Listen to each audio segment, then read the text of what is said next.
There you are. I wasn't sure the signal would reach you tonight. Storm's rolling through the holler again. Not rain, not exactly. You'll know it when the hair stands up on your arms and the radio in your kitchen starts talking to itself between stations. That's just how the weather works out here. Time doesn't fall the way it ought to, and neither does the thunder. Sit close to the dial. Turn the porch light off, if you've got the nerve. The dark helps this one land right.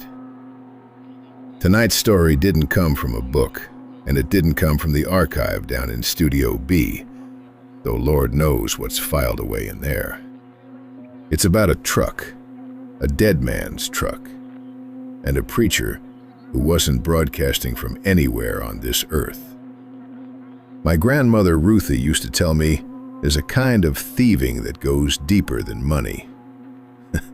Taking a thing that belonged to the dead before the dead were good and settled into being dead. She called that waking the debt. She never explained what she meant by it. She didn't have to. You'll see. This is a true story, or true enough that the truth of it doesn't much matter anymore. We call it The Preacher on the Dial. Keep the radio on. Don't answer if something starts talking back that isn't me. Also, before I hit the switch, I wanted to tell you to stay tuned at the end. There's a song about my dear Mary Ann that might play through the static, about how I asked for her hand in marriage and may have knocked out her daddy when he said no. This was back in 1943, a lifetime ago, but still felt like yesterday. I miss her every day. Sometimes I hear her calling my name here at the station, and I swear it's coming from the basement in Studio B. I may head down there here soon. Stay tuned, friends. See you on the other side of the static.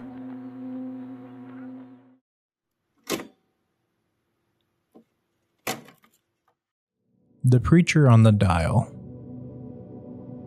I was 22 years old. It was the summer that I actually got the chance to drive a dead man's truck. I haven't been able to get behind the wheel of an old GMC ever since. Not once. Not even to move out of a parking spot for a friend. Something in me locks up at the smell of that leather, that particular musk of a bench seat that's absorbed 40 years of a man's aftershave and cigarettes and Sunday clothes. I was 22 when Dustin and Paul started taking those clean-out jobs. At that age, there were a lot of things I didn't understand yet. Grief was one of them. Death was another. I had seen some people die on television and heard about grandparents passing at church, but I had never really stood inside of a stranger's house and held the leftovers of their life in my hands. That kind of thing changes you, I think, even if you're too stupid and young at the time to notice. My friend Paul, his uncle worked for the county. I never knew exactly what his title was. He had one of those weird jobs where he always seemed to know who had died, who had family, who owed taxes, who left behind a mess, and who needed 3 young men with strong backs and weak judgment to haul it all away before the bank, county, or estate people came through. Dustin and Paul called it easy money. Most of the time, it was anything but easy. They cleaned out houses after old people died. Simple as that. Little brick homes with overgrown flower beds, mobile homes back behind pine trees, farmhouses with sagging porches and freezers full of meat that had gone bad when the power got cut. Apartments where somebody had been found dead after 3 days in July. Let me tell you, it doesn't smell great. Sometimes the family had already taken the good stuff. Sometimes there was no family. Sometimes the body had been removed less than 24 hours before, and you can tell by the smell that was inside. I went with them a few times, mostly to hang out. Also, mostly because when you're young and in your 20s, and when your friends call you and tell you they're going to spend the entire night at a stranger's house and then invite you to come, well, why not? What else are you going to be doing over the weekend? Sometimes they'd give me $20 to $30 to help them carry furniture. Sometimes I just sat around, smoked cigarettes, and and watched them sort through cabinets and closets like raccoons in work gloves. It felt wrong even then. Not wrong enough for me to leave, obviously. And that's the part I hate admitting. The house where it happened sat at the end of a quiet neighborhood outside town, tucked behind a row of crepe myrtles and a ditch full of rainwater. It was a one-story ranch house, pale yellow brick, with black shutters and a carport that had been closed in years before to make a den. The yard was neat, but tired. The grass had been cut recently, though whoever had done it had skipped the corners near the fence. Brown leaves had gathered in the flower beds. 2 plastic flamingos leaned sideways near a bird bath filled with green water. The man who had lived there was named Harold Pike.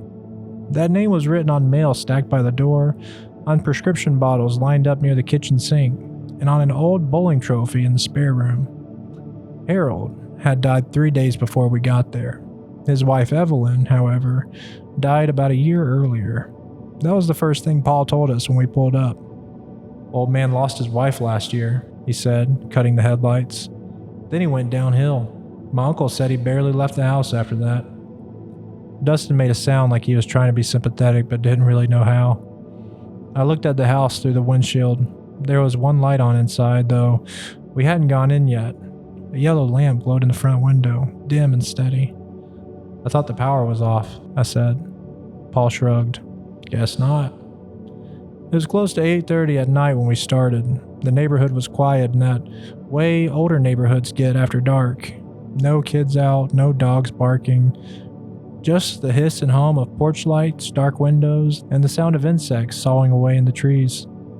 Paul had the key from his uncle. He unlocked the front door and the smell came out before any of us stepped inside. It wasn't the worst smell I'd ever smelled on one of these jobs, but it was enough to make me stop breathing through my nose immediately. Old carpet, dust, medicine, grease, the sour, sweet thickness underneath it all. Death has a way of getting into a house, let me tell you. It doesn't always stink like rot. Sometimes it smells like old flowers in a trash can. Sometimes like damp clothes forgotten in a washer. Sometimes like a sick room that has been closed up for way too long. This house smelled like all those things put together. Dustin pulled his shirt over his nose. "Lord," he said. "That old man's still in there?" "Shut up," Paul said. He said it quick, like the joke had hit something tender. The living room was full of framed photographs. Harold and Evelyn on vacation somewhere in the mountains. Harold in a feed store cap, holding up a fish. Evelyn in a blue dress, smiling beside a Christmas tree. A younger version of them standing in front of the house with a maroon pickup parked behind them, polished so bright it reflected the sky. That truck was everywhere in those photos. There were photos of it by the lake. Photos of Harold leaning against it with one boot crossed over the other. One photo showed Evelyn sitting in the passenger seat, one hand raised like she was waving at whoever held the camera. I remember thinking the house didn't feel that empty anymore. It felt kind of watched, you know what I mean? Anyway, we started in the kitchen. Paul told us what to keep, what to toss, what his uncle said had to be loaded for donation, and what was heading to the dump.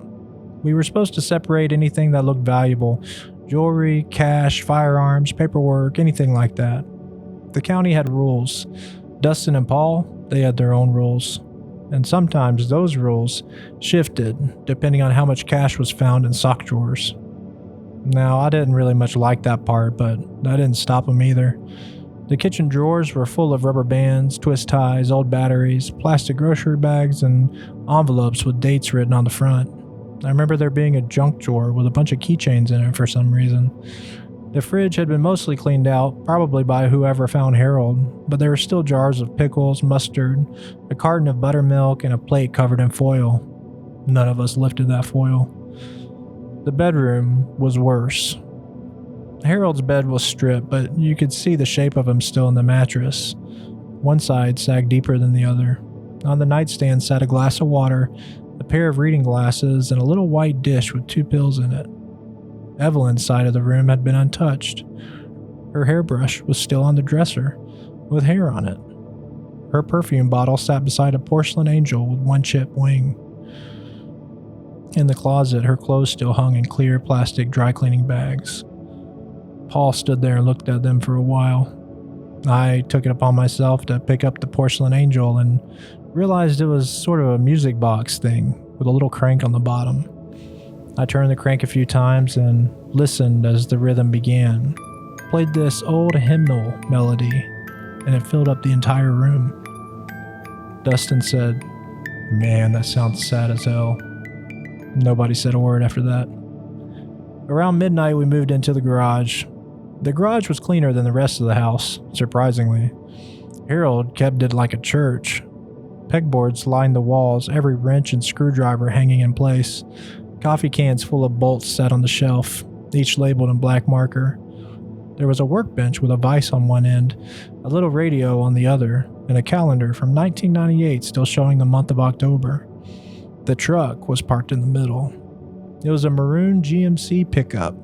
Late 80s, had to have been. Maybe 89, though I never knew for sure. Short bed, chrome bumper, silver trim along the side. The paint had dulled some with age, but you could tell it had once been beautiful. Harold had kept it washed and waxed. The tires were good. The interior smelled like leather, dust, and old tobacco of some kind. There was a folded blanket on the bench seat, a plastic St. Christopher medal clipped to the visor, and a roll of peppermint candies in the cup holder. Paul ran his hand along the hood. "Uncle Ray said he loved this thing," he said. "He wouldn't sell it, wouldn't trade it, drove it everywhere until his eyesight went." Dustin opened the driver's door and whistled. "Man, this is nice. For an old truck, anyway." I leaned in and looked. The odometer read 87,312 miles. On the dash, taped near the radio, was a faded strip of paper with handwriting on it. It said, "Evelyn rides shotgun." I pointed at it and laughed, mostly because I was uncomfortable. "That's kind of creepy." Paul looked at it and didn't smile. His wife probably sat there all the time. "Still creepy," Dustin said. We were supposed to clean out the garage next. That meant sorting tools, loading boxes, checking cabinets, and emptying the fridge in the corner. Now, that garage fridge was one of those old white ones with a chrome handle that looked like it had been built before safety regulations. Hopefully you get what I mean. There were magnets on it from places Harold and Evelyn must have visited together. Gatlinburg, Tennessee, Hot Springs, Branson, the Grand Canyon. When Dustin opened it, he expected beer. Instead, we found these jars. Mason jars, mostly. Some quart size, some smaller. Clear liquid inside. A few had fruit at the bottom. Peach slices, cherries, something that might have been an apple. A few looked cloudy, with gray stuff floating in them like dead jellyfish. Paul picked one up and held it up to the light. "No way," he said. Dustin grinned from ear to ear. "Moonshine?" Paul twisted the lid. The seal popped. The smell that came out of that jar could have stripped paint. We all gagged and then laughed. I said, "Yep, that's gasoline all right." Dustin said, "No, sir, that's old man medicine." Paul took a sip before either of us could stop him. His whole face folded in on itself. He coughed, stumbled back, and had to grab the workbench. And then he started laughing. "Oh yeah, that'll fix what's wrong with you, all right." So of course we drank it. That was just kind of idiot I was. We skipped the jars with mold or strange floaters and opened the cleanest looking ones. The first sip burned from my tongue all the way down into my chest. I could feel it hit the pit of my stomach. It lit something behind my eyes. I remember my ears getting hot. I remember Dustin saying he could feel his ancestors leaving his body. By 1 a.m, all of us had enough to be dangerous. By 2 a.m, the house didn't seem sad anymore. It seemed kind of funny. We made jokes about Harold's bowling trophies. We tried on his old hats. Dustin found a cassette tape labeled Hank and Road Trip 92 and stuck that thing in the garage stereo, but the tape dragged so badly the music sounded like it was melting. Paul sat in Evelyn's old lawn chair and pretended to be a county supervisor. We were just being dumb kids. At some point, Paul found Harold's keys hanging on a hook by the garage door. There were 3 keys in the ring: house key, truck key, a little brass key that might have gone to a padlock. There was also a rectangular leather keychain stamped with initials, HP. Dustin grabbed them and started jingling them. "Bet she still runs." Paul took them from him. We're not messing with his truck. Why not? Because it's probably part of the estate, dumbass. Dustin rolled his eyes and went back to loading a box of socket wrenches. I don't really know what made me do it, to be honest with you. The moonshine had something to do with it for sure. Being 22 had something to do with it. Wanting to make my friends laugh had something to do with it. But there's another part too. That little handwritten note on the dash. Evelyn rides shotgun. Got under my skin for some reason. Maybe I wanted to prove there was nothing to be scared of. Maybe I wanted to break the heaviness in that garage. Maybe I just wanted to feel the truck move and imagine I was stealing a piece of somebody else's life for a few minutes. I really don't know. But I waited until Dustin and Paul were in the house carrying boxes. Then I snatched the keys from that workbench. I remember how cold they felt in my hands. The truck door opened with a soft creak. Inside, the cab was dark, but the dome light came on when I climbed in. The leather bench seat gave under me. I sat behind the wheel and looked over at the passenger side. There was a shallow dent in the cushion, like somebody had just been sitting there. I laughed to myself. Sorry, Evelyn, I said, just borrowing it for a little bit. I put the key in the ignition. Before I turned it, the radio clicked. Not loud, just a tiny sound like a finger tapping glass. I froze. The garage was quiet around me. Then Dustin yelled from the house, "Hey, where'd Josh go?" I turned the key. The truck started immediately. The engine rumbled deep and smooth, better than my car ever sounded. The dash lights glowed green. The radio flickered on, then went dark, and then flickered again. Static hissed from the speakers. I backed out of that garage, grinning like an idiot. Dustin came running to the doorway. "Where you going?" "Joyride," I shouted. Paul appeared behind him. "Josh, don't." But I was already rolling down the driveway. That should have been the end of it. I should have gone around the block once, parked it, and gotten cussed out. Instead, I turned onto the road and just kept going. Jonah. Jonah. Are you there, my darling? Come down to Studio B. I have something here for you. It's an answer to all your questions. You have done so well, darling. You have fought so hard. You look unwell. Are you eating okay? The station is dark. I barely see you there. What I do see is that you are tired. Broadcasting every day just to keep the monsters out. I don't have long. Your inner demon is down here with me. Face your fear and conquer it, my love. Always yours, your Marianne. The neighborhood was empty under the streetlights, the wheel floating loose in the middle, the way old trucks do, the engine pulling strong. I laughed out loud, alone in the cab. Then the static cleared.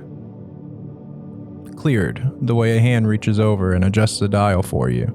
Strange, I thought. A voice came through, old and southern, warm, the way old preachers get warm when they're trying to make hell feel personal. Already 3 points deep into a sermon I'd caught the middle of. And I tell you, brothers and sisters, a man may love a thing so much, he mistakes it for his own soul. He will polish it. He will protect it. He will park it in the shade. He will say, "This is mine. This is the work of my hands. This is the thing that carried my wife down every road the Lord gave us." But nothing belongs to a man forever. Not a house, not a field, not a truck. Not the hand he holds in the passenger seat while the rain comes down. I slowed down the truck. The street curved past a line of dark houses, porch lights looking like tired eyes. Now there was a man, the preacher went on, and this man had a fine red truck, kept it clean as a Sunday shoe. He drove his Evelyn to church in that truck, drove her to the doctor's office, drove her to see the Christmas lights when her legs got weak. And when she passed, he still opened that passenger door for her every Sunday morning, because habit is a hard grave to climb out of. My mouth went dry. I reached down for the knob. The radio popped with a static, and under it, softer, closer than a broadcast voice has business being. Turn around, son. Then right back into the sermon, easy as a peach, like nothing had happened at all.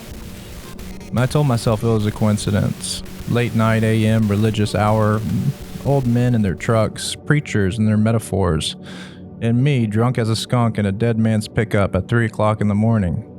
Of course, it felt strange. I kept driving. He drove her to see Christmas lights when her legs got weak, the preacher said again, or something enough like it that I couldn't be sure it hadn't just looped. And when she passed, he still opened that door every Sunday, because habit is a hard grave to climb out of. I twisted the power knob. The radio clicked off. For 3 seconds, there was only engine and tires. And then, it came back on by itself. Turn around. I slammed my palm onto the dash. Shut up! The voice dropped low, patient, as a man explaining something to a child for the first time. You are in another man's grief. I slammed on the brakes. The truck rolled to a stop under a streetlight, and that's when I noticed the cab smelled like perfume. Light, powdery, old-fashioned, like the bottle on Evelyn's dresser.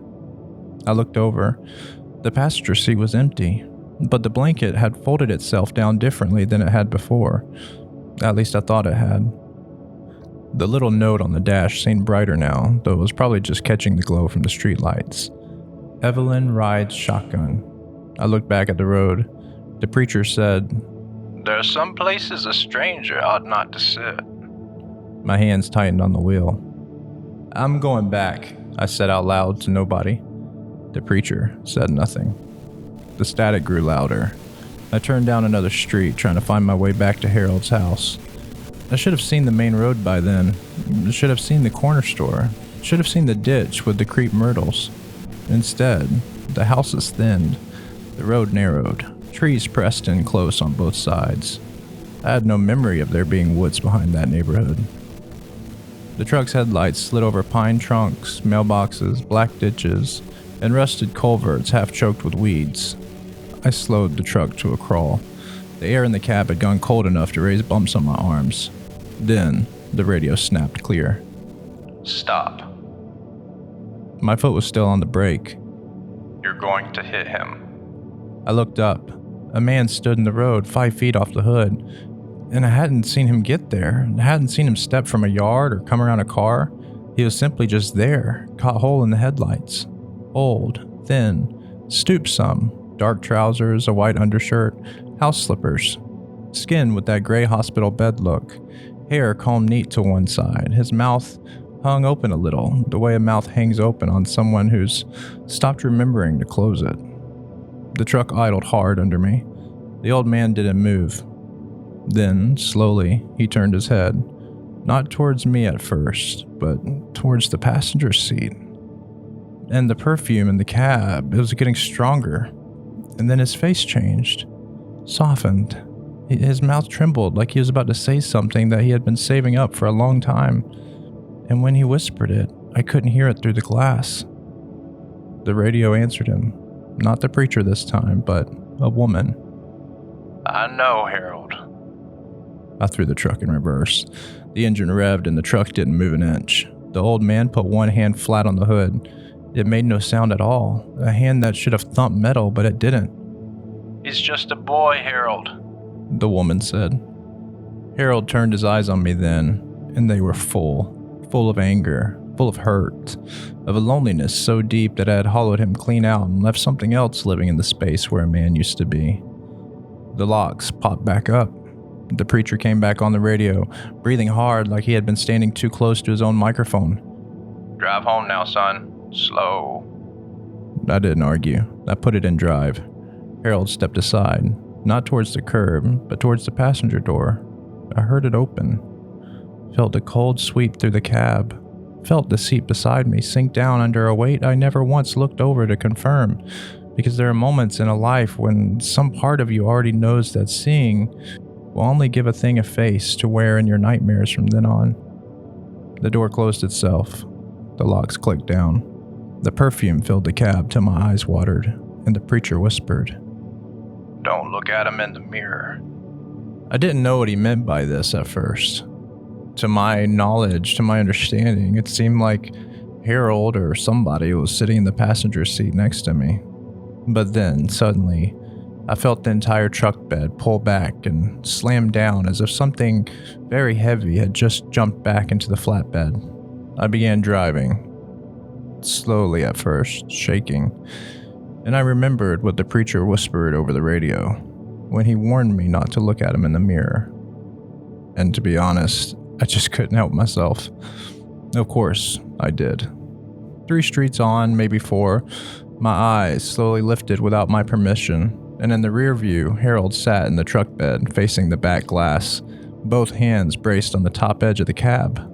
His face inches from the window. He was watching me. I couldn't help it. I screamed out loud and I jerked the wheel, ended up taking out somebody's mailbox, and then slammed on the brake. A porch light came on across the street. A dog started up. In the mirror, the bed was empty again, but the passenger seat was still sunk down like something was sitting there. "Harold," the woman said, gentle. "Leave him be." Something hit the roof, hard. A fist. And then again, the cab shaking with it. Then I drove the rest of the way with the preacher murmuring low under the static and something dragging back and forth along the trunk bed like a man pacing off his temper. Every house on Harold Street was dark when I turned onto it, except for his house. Front window glowing yellow, garage light still on. Dustin and Paul stood in the driveway, Paul with both of his hands on top of his head, Dustin holding a drop flashlight. I put the truck in park before I had fully stopped rolling. The engine died on its own. The passenger door opened, but nobody got out. The blanket on the seat slowly unfolded itself, and that's what finally broke me. I scrambled out of the driver's side and was sick in Harold Pike's driveway before I could stand up straight. "What the hell happened?" Paul had me by the back of the shirt. The radio answered for me, clear as a man standing in the garage. "Some things are not abandoned. Some things are just waiting to be returned." The passenger door swung shut on its own. The headlights came back on. The engine started. No one was even behind the wheel. It just sat there idling, exhaust puffing white into that humid dark. And then it backed itself slowly down the driveway, stopped, shifted, and turned back in. No hands on the wheel the whole time. And the preacher was shouting now, loud enough to rattle the speaker. "Do not covet, my brothers, what grief has claimed. Do not steal from the dead and call it foolishness. Do not sit where love has left its mark." They eased back into the garage clean as anything, right to the spot it had sat for almost a year, and shut itself off. And the silence that came down after was the worst part of that entire night. And then from somewhere inside, we heard this very soft laughter, a woman's laughter. Soft and fond, almost embarrassed, like somebody made a joke that only she understood. Ray came out around 6 o'clock that morning after Paul called him half hysterical. I think he left about 3 voicemails on his phone. He listened to the 3 of us in the driveway with his arms crossed, looking from one face to the next. "How much did you boys have to drink?" Nobody answered that one honest. I told him about the radio, the man in the road, the passenger door, the truck driving itself home. Ray stared at me the longest out of the 3 of us, then looked at the house a long moment before he asked, quietly, "You trying to say you saw Harold?" I nodded. Something shifted in his expression. It was small, but I noticed it. "You knew?" I asked. Ray spat in the grass. "I knew Harold loved that truck. After Evelyn died, he started saying that she was still riding with him. Folks thought it was grief. Then he quit driving after the accident." Wait, what accident? Ray looked at the mailbox I destroyed down the street, then back at me. About 6 months after she passed, Harold called dispatch one night, said a boy had stolen his truck. Said she was chasing him on foot. Neighbors said the truck never left the garage. Deputy came out, found Harold standing in the middle of the street talking to nobody. And then what happened? Nothing. We brought him home. Then Ray took a deep breath. Then it happened again 2 weeks later. He called saying somebody was in his truck, sitting in Evelyn's seat. Same deputy came out. Truck was still in the garage. Harold was out in the road. The morning air had gone quite still. Ray continued. Third time, Harold swore he saw Evelyn in the passenger seat again. Said she was telling him to come on. He walked straight out in front of another car. Dustin whispered, Jesus. Car missed him by inches, Ray said. After that, we took the keys for a while. Doctor said dementia, grief, whatever name they put on it. And when he died, I asked? Ray looked at the truck inside the garage. When he died, he was in that driver's seat. None of us spoke. Ray continued. Yeah, neighbor found him. Truck was still running. Garage closed. Carbon monoxide. Paul sat down on the curb. Ray walked into the garage alone. We watched him open the driver's door and reach inside. The horn blared. Ray jumped back, cussing. The horn kept screaming, as if somebody was just laying on it. And then the radio came back on beneath it. We couldn't hear every word over the horn, but we heard the preacher, and we heard Ray's name. Amen, the preacher said. The horn cut off. Ray stood frozen beside the open door, his face gone to the color of ash. From inside the truck, a woman's voice said, You promised him, Ray. Ray slammed the door. He backed out of the garage and wouldn't look at us. What the hell does that mean? Paul asked. Ray took a long time to answer. When Evelyn was dying, Harold made me promise him something. Said if anything ever happened to him, I'd make sure they were buried together. Said I'd see that the truck stayed with the house until the estate settled. He didn't want anybody parting things out. Ray swallowed hard. County don't care about promises like that. The truck's radio clicked. Static filled the garage. Then the preacher said very softly, Promises are heard. Ray told us to go home. He said he'd handle the rest. But county men are county men, and a dead man's wishes are paperwork only if somebody important signs them. So 2 weeks later, Paul called me. You sitting down for this? What happened? They sold the truck. I closed my eyes. Who did? Estate auction. Ray couldn't stop it. Some guy from 2 towns over bought it. I thought about the passenger seat sinking, the old man in the road, the smell of Evelyn's perfume. Does he know? Paul laughed once, but there was no humor in it. Would you believe it if somebody told you? The man who bought Harold's truck was named Clyde Warner. I only know that because of the newspaper clipping. 3 nights after the auction, Clyde died somewhere on Highway 17. The article said he lost control of the vehicle at approximately 3:12 a.m. and struck a live oak. No other vehicles were involved. Weather was clear. Road conditions were dry. He had no alcohol in his system. The truck was totaled. But that wasn't the part that people whispered about. People whispered because the passenger door had been found open. They whispered because the seatbelt in the passenger side was buckled around nothing. They whispered because the radio was still playing when the volunteer fire department arrived. Not music, but a sermon. One firefighter said later he heard a preacher say he was told to turn around. That was enough for Dustin. He quit doing clean-out jobs. Paul kept doing them for a while, but he never worked alone at night again. As for me, I tried pretty hard to forget. And that's what people say anyway. I tried to forget, like forgetting is something you do with effort, like tightening a bolt or painting a fence. But you don't really forget a thing like that, do you? You carry it, sometimes quietly. Sometimes it rattles in the back of your mind like loose tools in an old truck bed. Years have passed. I've gotten older, got married, have kids, learned how grief moves into a house and rearranges the furniture without asking. Learned that dead men don't always haunt people because they're angry. Sometimes they haunt because they love something too much to let it go. and sometimes the living are cruel enough to touch what they shouldn't. I went back to Harold's house once, almost 15 years later. It wasn't exactly on purpose. I was driving through that side of town after visiting my mom, and without thinking, I took the old road. The neighborhood had changed some. New roofs, new fences, a few houses painted to modern colors, but Harold's house was still there. Pale yellow brick, black shutters, crepe myrtles by the ditch. The garage had been converted into a room with curtains in the window. There was a basketball goal in the driveway and a plastic tricycle near the porch. It looked like a normal house, a living house. And I slowed down as I passed. There was a woman standing in the front window. For a second, I thought it was the new owner. And then I saw the blue dress, the same one from the photograph. Evelyn stood behind the glass, one hand raised in a small wave.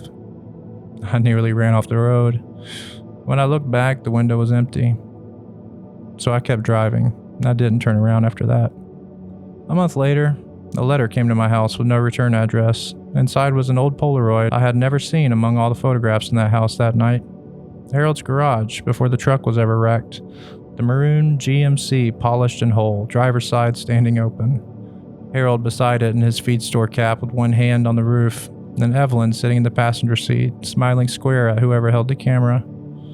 Along the white border, in faded blue ink, somebody had written, "Evelyn rides shotgun." I burned it in the grill in my backyard, watched the edges curl black, watched the two of them in that truck blister down to ash. And while I stood there with the smell of burnt paper still in the air, the radio in my garage came on. Now, I don't own a radio in my garage, or I didn't think I did, but something crackled to life on the shelf behind the paint cans and old tackle box, and the static cleared, and the preacher's voice came through. Older now, or maybe just farther away than it used to be. Brothers and sisters, He said, there are roads a man travels only once in his life.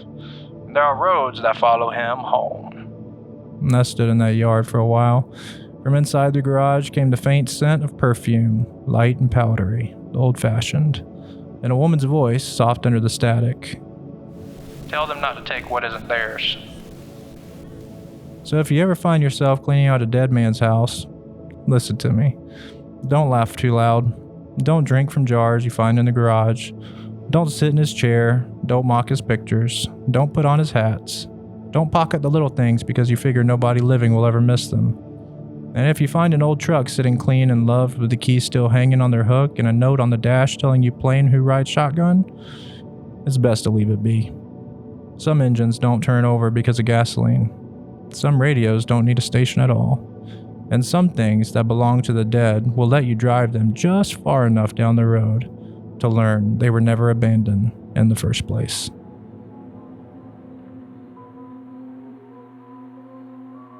Marianne! Marianne! You all heard that, right? Please tell me I'm not crazy.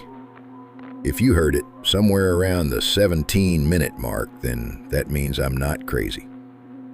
My Marianne coming down from heaven, her voice telling me to go back down there to the basement. I don't know what to do. Think I should go down there? The last time I barely made it out, something got me good on my back. But if my Marianne is in trouble, even if it's just a different version of her, I don't know what to do. The good news is that story brought the power back strong here at the tower. For how long, I'm not really sure. My grandmother used to say, a dying man's things carry the shape of him a good while after he's gone. Not haunted, not exactly, just impressed, like a handprint left in wet cement, hardened in before anybody thought to smooth it over. I think about that truck a lot since this one came in. About the things I loved enough back before the storm, back before the tower light pulled me off my own road and onto this one, that might still be holding the shape of me somewhere out there. A pickup I used to drive. A radio I used to fix for a living before I became one instead. Makes a man wonder what's still parked in his own driveway, waiting on him to come home and drive it one more time. Well, listeners, thank you for joining me down here in the holler. If you're out on the road tonight, and I know some of you are. I can hear the tires and the static sometimes. Don't ask me how. Mind the shoulders. Mind the places where the dark gets thick enough to tolerate your headlights instead of scattering in front of them. And if a voice on your dial ever tells you to stop, stop. This has been WHAINT Radio 91.5, broadcasting from somewhere in the holler on a night that started as October the 12th and has been October the 12th for longer than I care to reckon. Don't follow the tower light home. It isn't yours to follow. Good night.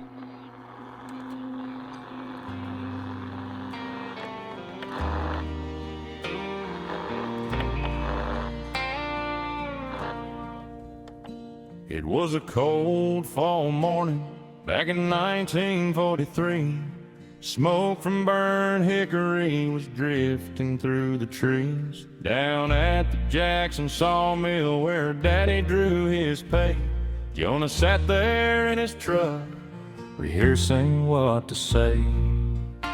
He stepped out by the lumber stacks with his hat held in his hands. Said, "Sir, I came to ask you for your daughter Marianne. I ain't got much to give her, just a name and two strong hands, but I love her all my living days if you let me be her man. Marianne, Marianne, you're the prayer I learned to pray.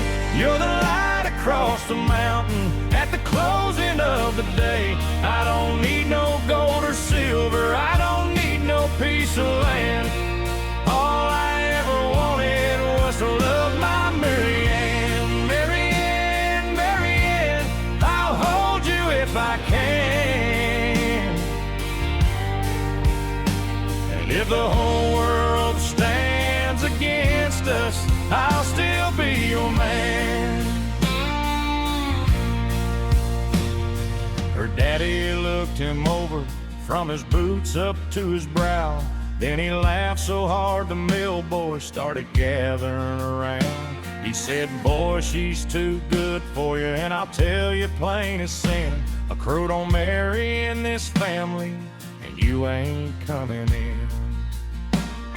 I knew your drunken daddy and the shame he left behind.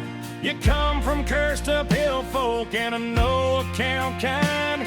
Jonah swallowed down the thunder, burning hot behind his eyes, while the whistle screamed above them like a warning from the sky. "Marianne, Marianne, you're the prayer I learned to pray.